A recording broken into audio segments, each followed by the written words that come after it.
سلام به شما که به این بررسی گوش میدید. امروز میخوایم با هم یه گشتی بزنیم تو دنیای سوپرمارکت‌های آلمان. سلام، آره ببینیم چطور میشه خرید روزمرمون رو راحت تر کرد. دقیقاً و شاید حتی یکم هم تو هزینه‌ها صرفه‌جویی کنیم. حتما میشه. خب ما برای این کار کلی منبع و زیر و رو کردیم. از وبسایت‌های مقایسه‌ای مثل trusted.de، وبلاگ‌های راهنمای زندگی تو آلمان مثل Learn German Blog، مطالب مؤسسه گوته، HHD Academy. گزارش‌های مراکز حمایت از مصرف کننده، حتی بحث‌های آنلاین تو ردیت، همه رو دیدیم. آره، هدفمون اینه که این پیچیدگی‌های خرید اینجا، به خصوص اگه شما تازه به آلمان اومدید یا هنوز خیلی با ریزه‌کاریاش آشنا نیستید، براتون کمتر بشه. آره خب تون راستش رو بخواید اولین باری که آدم وارد یه سوپرمارکت بزرگ آلمانی میشه ممکنه یکم گیج بشه. این همه فروشگاه جور و جور، بعد سیستم‌های خاص مثل اون قضیه فند برای بطری‌ها. آره اون فاند واقعا اولش عجیبه. ولی خب نگران نباشید، با هم قدم به قدم اینا رو باز می‌کنیم تا خرید کردن براتون راحت و حتی شاید جالب هم بشه. بسیار خوب. پس اول ببینیم اصلا چند جور مغازه برای خرید مواد غذایی داریم اینجا. خب ببینید چند دسته اصلی هست. آره، مثلا من ریوه و ادکا رو دیدم که خیلی بزرگن. دقیقاً. اینا سوپرمارکت‌های بزرگن که بهشون میگن فول زورتیمنتر. فول زورتیمنتر یعنی چی؟ یعنی تنوع کالاشون خیلی کامله. تقریباً همه چی دارن. از اون طرف فروشگاه‌های تخفیفی یا دیسکاونترها رو داریم. آها، دیسکاونتر. مثل آلدی و لیدل؟ دقیقاً. آلدی، لیدل، پنی، نتو، اینا بیشتر تمرکزشون رو قیمت پایینه. و تازگی‌ها فروشگاه‌های بایو هم زیاد شدن نه؟ مثل آلناتورا؟ بله، سوپرمارکت‌های تخصصی محصولات ارگانیک یا همون بایو هم هستن. خب ساعت‌های کارشون چطوره؟ معمولاً از 7 صبح باز میکنن تا 8 شب یا بیشتر؟ آره حداقل تا 8 شب بازن، خیلیاشون تا 10 شب هم هستن. ولی خب مغازه‌های کوچیک‌تر ممکنه زودتر ببندن یا حتی ظهرها 1-2 ساعتی تعطیل کنن. خیلی مهم، یک شنبه‌ها. بله، یک شنبه ها تقریبا همه جا تعطیله. اینو باید حتما تو برنامه‌ریزی هفتگیتون در نظر بگیرید. خرید بزرگ هفته رو باید شنبه انجام بدید. پس فرق اصلی این ولسورتیمنت‌ها مثل روه و ادکا با دیسکانت‌ها مثل آلدی چیه؟ فقط قیمته؟ نه، فقط قیمت. ببینید، روه و ادکا تنوعشون خیلی خیلی بیشتره. هم برندهای معروف رو دارن، هم محصولات خاص منطقه‌ای. آها، اون پیشخونه‌های فروش گوشت و پنیر تازه هم دارن معمولاً. دقیقاً. میتونید بگید دقیقاً چقدر میخواید براتون برن. ولی خب درسته، ممکنه یکم گرونتر باشن. در مقابل آلدی و لیدل. اونا استاد قیمت رقابتی‌ان. چطوری؟ بیشتر با فروش محصولات با برند خودشون. بهش میگن ایگن مارکه. ایگن مارکه یعنی برند خود فروشگاه؟ آره. مثلا تو ادکا اسمش هست گوت und günstig. تو روه هست یا. اینا معمولاً کیفیتشون خوبه. یعنی کاملا قابل قبوله. ولی قیمتشون خیلی پایین‌تر از برندهای معروفه. پس اگه دنبال یه چیز خیلی خواستم برم ادکا. ولی برای خریدای اصلی و روزمره با قیمت مناسب آلدی و لیدل بهترن؟ تقریباً میشه گفت همینطوره.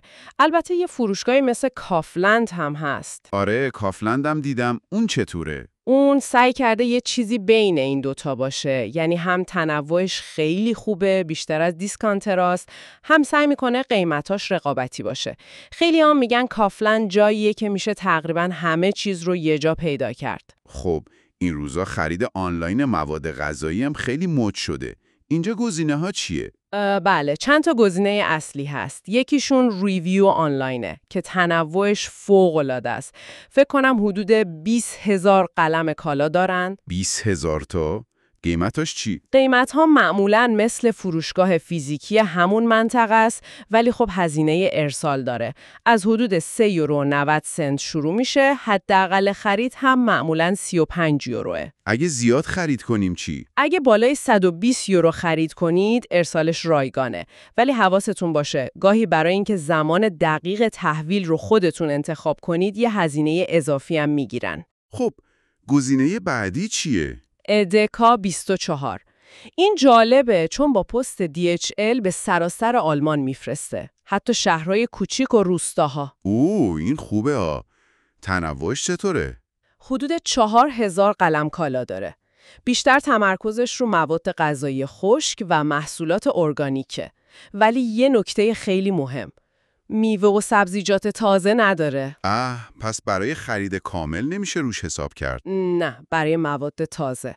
زمان تحویلش هم یکم بیشتره، بین 2 تا 5 روز.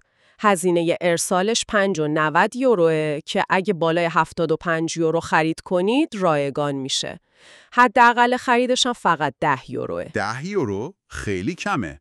خب، سومی؟ mytime.de این هم به سراسر آلمان میفرسته. تنوعش خوبه، بالای 13,000 کالا و مهمه که محصولات تازه مثل میوه و سبزی و لبنیات هم داره. ویژگی خاصی هم داره؟ آره، مهمترینش اینه که حداقل خرید نداره. اصلاً. واقعاً؟ پس میتونم فقط یه بسته شیر سفارش بدم؟ آره، تئوری میتونی، ولی خب هزینه ارسالش یکم بالاست. 5.49 یورو هزینه پایه به اضافه 5.90 یورو هزینه اضافی اگه چیز یخچالی یا فریزری بخوای. آها، پس برای خنک نگه داشتن جدا پول میگیرن. زمان تحویلش چطوره؟ اون سریع‌تره، معمولاً 1 تا 3 روزه میرسه. پس اگه من جایی زندگی میکنم که فروشگاه بزرگ نزدیکم نیست، ادکا 24 برای چیزای خشک و مای تایم دی برای همه چی، حتی تازه خوبه. فقط باید هزینه ارسال رو حساب کنم. دقیقاً، ریوه بیشتر به درد کسایی میخوره که تو محدوده سرویس دهی فروشگاه‌های فیزیکیشن و دنبال تنوع خیلی خیلی بالا هستن. مای تایم هم چون حداقل خرید نداره انعطاف پذیره. و یادمون باشه، یک شنبه‌ها خبری از تحویل نیست. بله، برنامه ریزی لازمه. خب، بریم سراغ یه موضوع داغ دیگه، محصولات بیو یا ارگانیک. این برچسب بیو رو دیگه همه جا میبینیم. 2 تا لوگوی اصلی هم داره، نه؟ آره، یکی اون برگ سبزه با ستاره‌های سفید که مال اتحادیه اروپاست، یکی هم یه 6 ضلعی سبز با نوشته بیو که مال خود آلمانه. یه مقایسه جالب تو منابعمون بود که میگفت برای یه سبد خرید مشخص بیو آلدی از همه ارزون‌تر در اومده. بله، و حتی جالبتر این که ریوه از الناتورا که فروشگاه تخصصی بیو هست گرونتر شده بود. عجیبه واقعاً، یعنی بایو لزوماً گرون نیست. نه همیشه، ولی در مورد بایو چند تا نکته مهمه که باید بدونیم. اول اینکه همین 2 تا نشانه استاندارد، یعنی برگ اروپایی و 6 ضلعی آلمانی، فقط حداقل‌ها رو تضمین میکنن. یعنی چی حداقل‌ها؟ یعنی بعضیا معتقدن قوانینشون اونقدرم سختگیرانه نیست. اگه مثلا رفاه حیوانات یا استفاده نکردن از کود شیمیایی براتون خیلی خیلی مهمه، بهتر دنبال نشانهای معتبرتر و سختگیرانه‌تر بگردید. مثل چی؟ مثل ناتورلاند یا بیولاند. اینا استاندارداشون بالاتره. مثلا بیولاند خیلی تاکید داره که محصولاتش فقط از خود آلمان و یه منطقه تو ایتالیا به اسم تیرول جنوبی بیان که مسیر حمل و نقل کوتاه باشه. پس فقط دیدن کلمه بایو کافی نیست، باید به نشانش هم دقت کنیم. دقیقاً. نکته دوم، بسته‌بندی محصولات بایو لزوماً دوستدار محیط زیست‌تر نیست. مثلا الناتورا میوه و سبزی رو فله‌ای میده که خوبه، اما گوشت و پنیرش معمولاً تو پلاستیکه. آها. مقدار محصول تو بسته‌بندی‌های بایو کمتر از معمولیه. نکته سوم هم منشأ محصوله. مثلا گوجه بایو تو آلدی ممکنه از گلخونه‌های هلند اومده باشه، ولی تو ریوه یا آلناتورا از کشاورزی محلی تو بایرن. اینا چیزاییه که اگه براتون مهمه باید بهشون توجه کنین. میرسیم به اون سیستم منحصر به فرد آلمان که گفتیم اولش گیج کننده است. فاند. آره، فاند. همون ودیه برای بطری و قوطی. حتما شما هم روی بطری‌های آب، نوشابه، آبجو یا قوطی‌های علامت خاص دیدید. این یعنی شما موقع خرید چند سنت بیشتر میدید به عنوان ودیه، درسته؟ دقیقاً. و وقتی اون بطری یا قوطی خالی رو پس میدید، اون پول رو پس میگیرید. هدفش هم اینه که مردم اینا رو برگردونن برای بازیافت و زباله کمتر تولید بشه. چند نوع داره این فند؟ 2 نوع اصلی. یکی اینوک فاند. این برای بسته‌بندی‌های یک بار مصرفه. مثل چی؟ مثل بطری‌های پلاستیکی نازک، همونا که زود مچاله میشن، و قوطی‌های آلومینیومی نوشیدنی. مبلغش هم همیشه ثابته، 25 سنت. یه علامت مشخص هم داره. شبیه یه بطری و قوطی کنار یه فلش بازگشت. اینم قانون اجباریه. خب نوع دوم؟ نوع دوم مرویک فاند هست. مرویک فاند.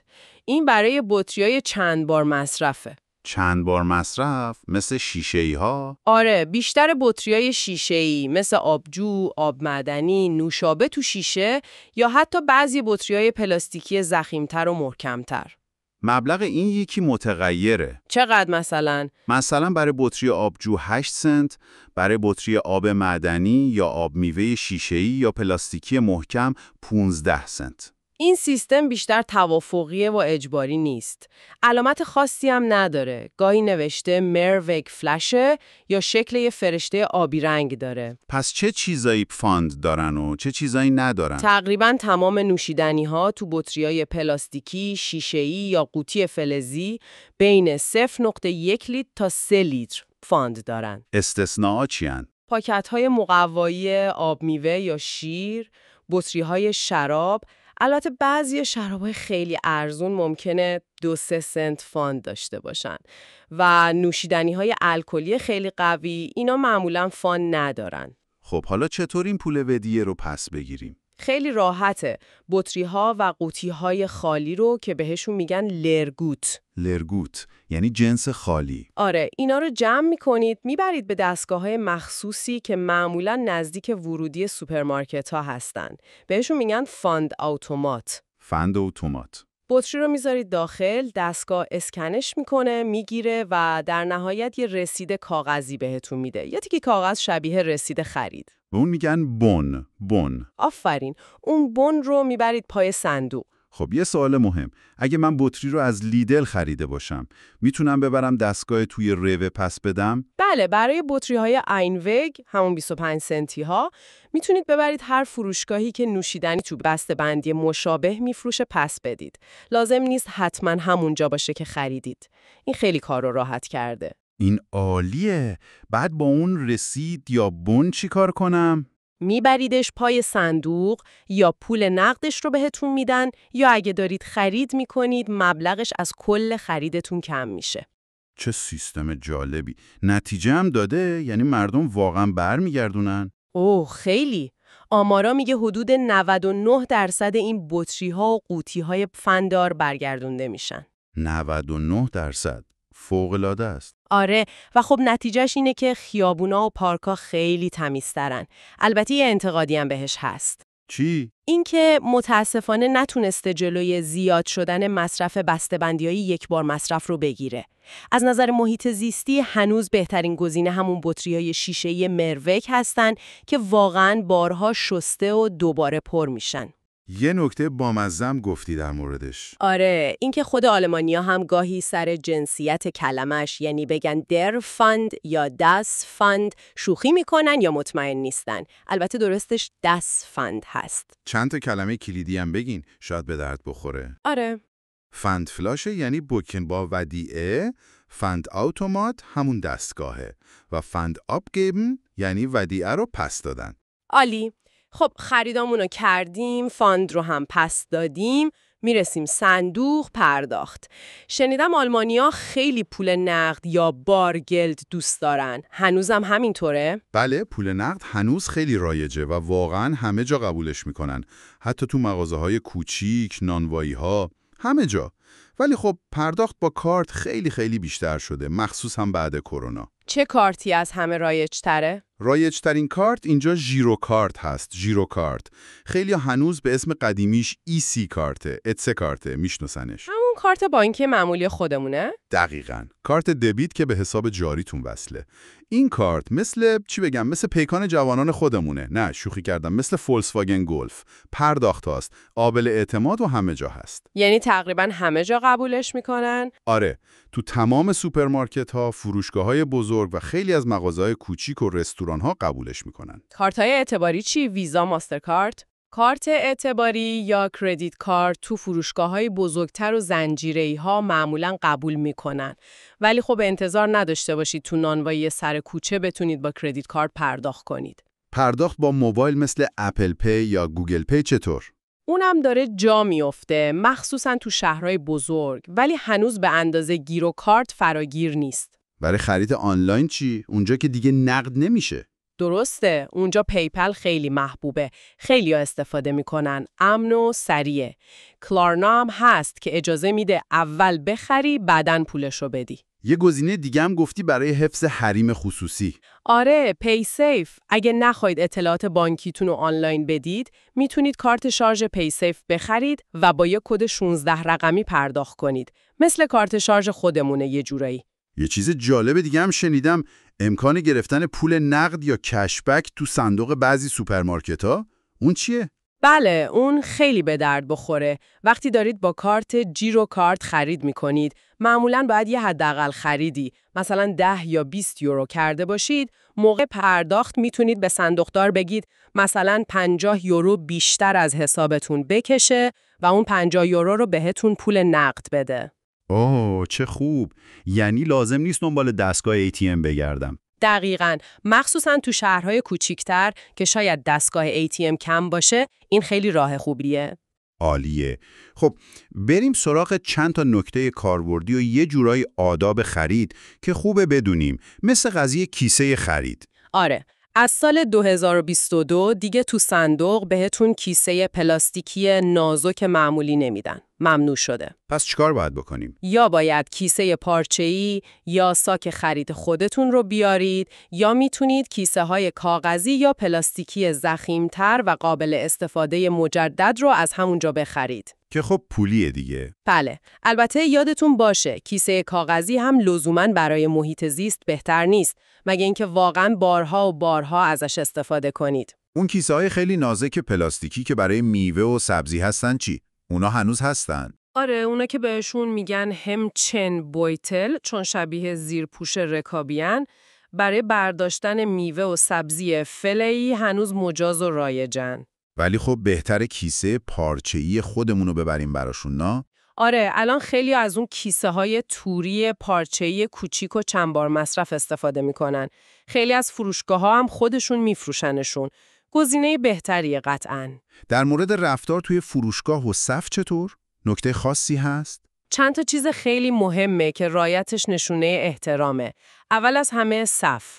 رعایت نوبت تو صف خیلی خیلی مهمه. لطفاً همیشه تو صف وایسید. دوم، چرخ خرید یا اینکاوسواگن. آره، برای برداشتن چرخ معمولاً باید یه سکه 50 سنتی، 1 یورویی یا 2 یورویی بذارید تو قفلش با عنوان ودیعه، همون فنده. برای چی این کارو میکنن؟ برای اینکه مردم بعد از خرید چرخ رو برگردونن سر جاش تا سکه‌شون رو پس بگیرن و چرخ‌ها تو پارکینگ پکش و پلا نشن. و سوم، تفکیک زباله. حتی تو سوپرمارکت‌ها هم معمولاً سطح‌های مختلف برای کاغذ، پلاستیک و بقیه زباله‌ها هست. به علامتاشون دقت کنید. یه سوال دیگه.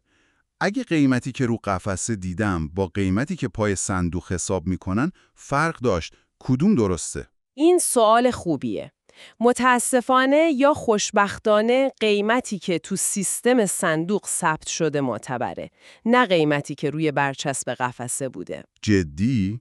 یعنی اگه اشتباه شده باشه همون قیمت صندوق رو باید بدم؟ قانوناً بله. البته اگه متوجه شدید حتماً به صندوقدار بگید. معمولاً بررسی میکنن و اگه اشتباه از طرف اونا بوده باشه درستش میکنن. ولی اگه بحث بشه قیمت سیستم ملاکه. خب حالا که با کلیات آشنا شدیم بریم سراغ اصل مطلب. چطور میتونیم یکم هوشمندانه‌تر و ارزونتر خرید کنیم؟ منابع ما پر از توصیه بود. بله، چند تا راهکار کلیدی هست. اولین و شاید مهمترینش برنامه ریزی و لیست خرید. یعنی قبل از رفتن به خرید لیست بنویسیم. دقیقاً. فکر کنید این هفته چی میخواید بپزید و یه لیست دقیق از مواد لازم بنویسید. این کار جلوی خریدهای هوسی و اضافی رو میگیره. میگن تا نصف خریدای ما ممکنه همینجوری بی برنامه باشه. و یه توصیه طلایی دیگه. هیچ وقت گرسنه به خرید نرید. آخ آره، اینو منم شنیدم. آدم همه چی دلش میخواد. دقیقاً. بیشتر خرید میکنید. نکته بعدی توجه به تخفیف هاست. همون زوندرانگبوته. زوندرانگبوته؟ همون پیشنهادهای ویژه که تو بروشورهای تبلیغاتی یا پروسپکت میبینیم؟ آره، هر هفته فروشگاه ها کلی محصول رو تخفیف میزنن. حواستون به اینا باشه. ولی یه اما داره. چی؟ همیشه پیشنهاد ویژه لزوماً به صرفه ترین گزینه نیست. گاهی حتی قیمت تخفیف خورده یه برند معروف بازم از قیمت عادی برند خود فروشگاه یا همون آیگن مارکه گرونتره. پس باید مقایسه کنیم. ولی چطوری مقایسه کنیم وقتی بسته‌بندی‌ها اندازه‌شون فرق داره؟ یکی 200 گرم، یکی 250 گرم. بهترین راه اینه که به گروند پرایس نگاه کنید. گروند پرایس، قیمت پایه. قیمت پایه؟ اون چیه؟ قانوناً فروشگاه‌ها موظفن روی برچسب قیمت علاوه بر قیمت کل بسته، قیمت محصول رو به ازای هر کیلو یا هر لیتر هم بنویسن. معمولاً ریزتر نوشته شده. آها، پس با اون میشه فهمید کدوم واقعاً ارزون‌تره مستقل از اندازه بسته. دقیقاً این بهترین ابزار مقایسه قیمته. حتماً بهش دقت کنید. چه ترفنده دیگه‌ای هست؟ شنیدم جای جنسا تو قفس‌ها هم مهمه؟ بله، یه قانون نانوشته هست. جنسای گرونتر و برندای معروف معمولاً تو قفسه هایی که درست جلوی چشم شماست. یعنی هم سطح چشم. آره، ولی جنسای ارزونتر و برندای خود فروشگاه، ایگن مارکن، اغلب یا تو قفسه های پایینی هن یا خیلی بالا. پس باید یکم خم شیم یا قدمونو بلند کنیم. دقیقاً، برای پیدا کردن گزینه‌های اقتصادی تر باید یکم زحمت بکشید. نکته دیگه چیه؟ خرید محصولات فصلی و محلی، مخصوصاً میوه و سبزی. معمولاً هم تازه ترن هم ارزون تر و یه راه عالی دیگم برای صرفه‌جویی و هم کمک به محیط زیست. چی؟ خرید محصولاتی که تاریخ انقضاشون نزدیکه. منظورم تاریخ Mindesthaltbarkeitsdatum یا MHD هست. یعنی حداقل تا این تاریخ خوبه، نه اینکه خراب شده باشه. دقیقاً، خیلی از فروشگاه‌های محصولات رو با تخفیف‌های زیاد گاهی تا 50% میفروشن. معمولاً با برچسب رنگی مشخص میکنن. نترسید از خریدشون، اغلب کاملاً سالمن. و این ما رو میرسونه به همون برندهای خود فروشگاه یا آیگن مارکن که قبلا گفتیم. بله، برندایی مثل جا تو ریوه، گوتونگنستیک تو ادکه، کی کلاسیک تو کافلند یا برندای خود آلدی و لیدل. واقعاً توصیه میکنم اینا رو امتحان کنید. یعنی کیفیتشون خوبه؟ در خیلی موارد کیفیتشون واقعاً تفاوت چشمگیری با برندای معروف نداره، اما قیمتشون خیلی پایین تره. این یکی از راحت‌ترین راه‌ها برای کم کردن هزینه خرید هفتگیه. و اگه یه چیزی خریدیم، مثلا یه دستگاه برقی کوچیک، بعداً خراب شد یا اصلا سالم بود ولی خوشمون نیومد، چی میشه؟ خب ببینید 3 تا مفهوم هست. یکی گورلایستونگ هست. گورلایستونگ این حق قانونی شماست برای کالای نو 2 سال. یعنی اگه کالا موقع خرید ایراد داشته یا تو این 2 سال بدون تقصیر شما خراب بشه، فروشنده مسئول تعمیر کنه، عوض کنه یا پولشو پس بده. دومی چیه؟ گارانتی. این چیزیه که خود سازنده داوطلبانه میده، ربطی به فروشنده نداره. معمولاً 12 تا 24 ماهه. و سومی؟ Umtausch. این یعنی پس دادن کالا بدون دلیل. مثلا چون خوشتون نیومده. این حق قانونی نیست. ولی خیلی از فروشگاه‌ها، مخصوصاً بزرگا و آنلاینا، این امکان رو تا 14 روز یا بیشتر با ارائه رسید میدن. البته معمولاً جنسای تخفیف خورده رو نمیشه اینجوری پس داد. بسیار عالی. فکر کنم یه تصویر خیلی خوب و کاربردی از خرید تو آلمان پیدا کردیم. اگه بخوایم چند تا نکته کلیدی رو بگیم، برنامه‌ریزی و لیست خرید یادتون نره. سیستم فاند رو بشناسید و بطریاتون رو پس بدید. با کارت ژیروکارت تقریباً همه جا کارتون راه میفته و میتونید پول نقدم بگیرید. به قیمت پایه یا گروند پرایس برای مقایسه دقت کنید. و از امتحان کردن برندهای خود فروشگاه یا آیگن مارکن نترسید. میتونه خیلی به صرفه باشه. آره، هدفمون این بود که این بخش از زندگی روزمره تو آلمان براتون یکم آشناتر و راحت‌تر بشه. این اطلاعات چه کمکی به شما میکنه؟ شاید حالا که با سوپرمارکت ها آشنا شدید، بد نباشه یه نگاهی هم به جاهای دیگه بندازید. دقیقاً، مثلا بازارهای هفتگی محلی یا ووخنمارکت. اونجا میتونید محصولات خیلی تازه، فصلی، مستقیم از کشاورز پیدا کنید. فضا و حس و حالش هم خیلی متفاوته. شاید یکم شبیه بازارهای محلی خودمون باشه. یا مثلا فروشگاه‌های ملیت‌های دیگه. آره، فروشگاه‌های ترکی، آسیایی، ایرانی برای خرید بعضی چیزای خاص مثل برنج، حبوبات، ادویه‌جات خاص یا حتی سبزی خوردن گاهی هم تنوع بهتری دارن و هم قیمت‌های مناسب‌تر. در نهایت شاید جالب باشه فکر کنید این سیستم‌ها و عادت‌های خرید اینجا چقدر با تجربه‌ای که شما از خرید تو ایران داشتید فرق می‌کنه. چه چیزیش براتون خیلی جدیده، چه چیزی شاید شبیه بود. آره، این مقایسه جالبه. از اینکه تو این بررسی با ما همراه بودید خیلی ممنونیم. امیدواریم خرید کردن تو آلمان از این به بعد براتون راحت‌تر و حتی لذت بخش‌تر باشه.